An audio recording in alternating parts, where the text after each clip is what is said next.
Kmart be putting it down. Hottest lawyers round. And all prospective clients, y'all can call us now. Listen to me now. Our legal biz around. And if you need retainer, come retain us now. Is you with us now? Then legal bounds. I know you dig the knowledge we providing now.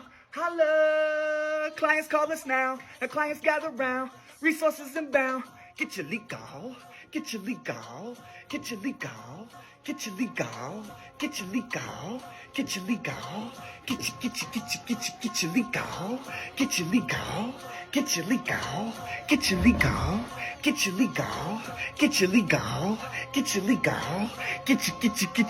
Get your legal. Is that your lawyer? No, let me stop. Thank you so much for joining us today. I am Markwell Cade with Cade Mark Law, your favorite neighborhood lawyers, back with our 101st video resource for you. That's right, we have now reached over 100 video resources. We like to give ourselves an applause, claps, pat on the back, those types of things, because we have been working hard to create these resources for you all, and we want to make sure that you understand how much is available.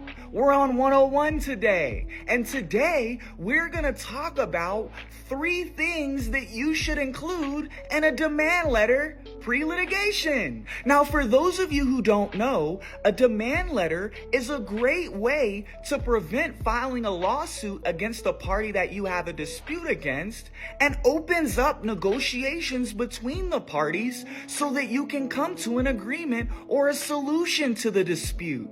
Usually when you litigate or you sue someone, this will be what you're aiming for anyway. But by sending a demand letter, sometimes you can save the high costs of litigation by opening up negotiations and letting the other party know, hey, if we don't come to an agreement, I'm going to sue you.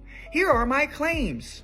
Pursuant to that, there are some things that every demand letter should include. And disclaimer alert, we always recommend seeking an attorney to draft your demand letter. While clients can draft demand letters on their own, a demand letter that comes from an attorney kind of has a little bit more oomph and muscle behind it, because it lets the other party know not only are you likely to sue in the event that you guys can't come to a solution to your dispute, you already have the lawyers to do so, and these lawyers have likely advised you to your claims. This isn't to say that clients can't send demand letters on their own, but when they're sending demand letters on their own, they're not realizing that they're lacking that oomph because they don't have an attorney.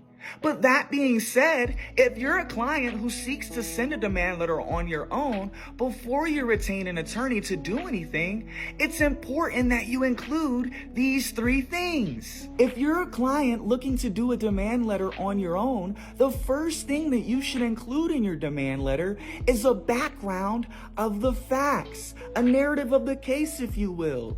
Odds are, if you're a business suing a business, a person suing a business, a person suing a person, or whatever combination exists there, this demand letter is going to reach legal counsel at some point. And that legal counsel isn't going to be familiar with the facts and the narrative of the case as you believe them to be, which means that you'll want to outline this for them. You'll also want to outline this for the other party, especially in circumstances where you and the parties disagree on the facts at hand. By outlining a narrative of the case, you're giving the other side your piece of the story, the facts as you understand them, which is a nice segue into the second thing you want to include in a demand letter if you're a client drafting it on your own: the law.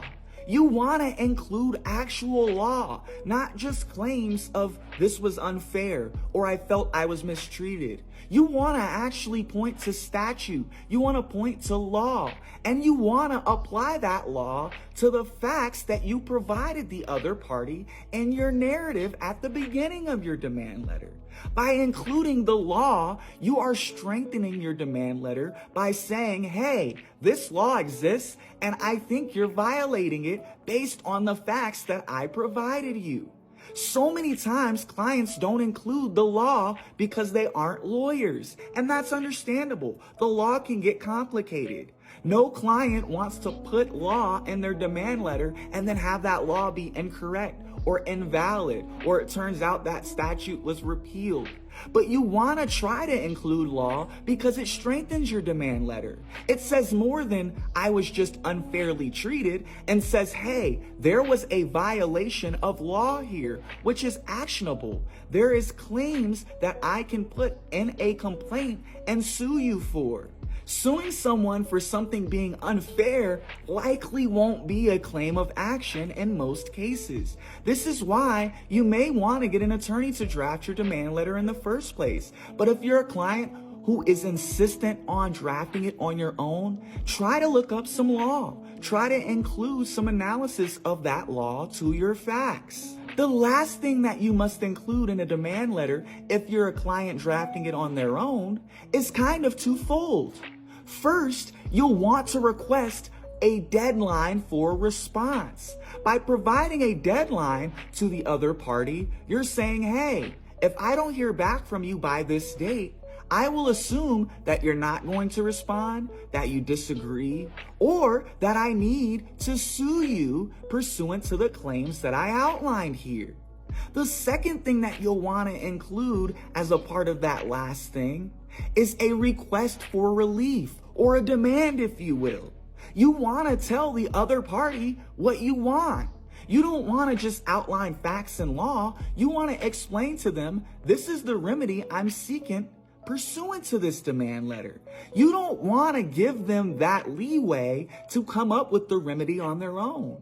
If there's a remedy provided by the law that you've already outlined, use that remedy as your basis. If you're not sure what the remedy is, use whatever remedy you feel will make you whole from the dispute.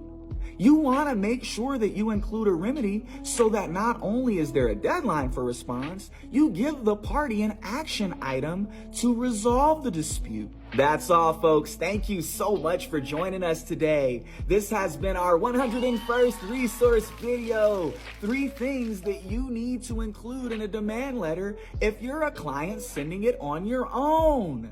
Once again, I am Markwell Cade with Cade Mark Law, your favorite neighborhood lawyers.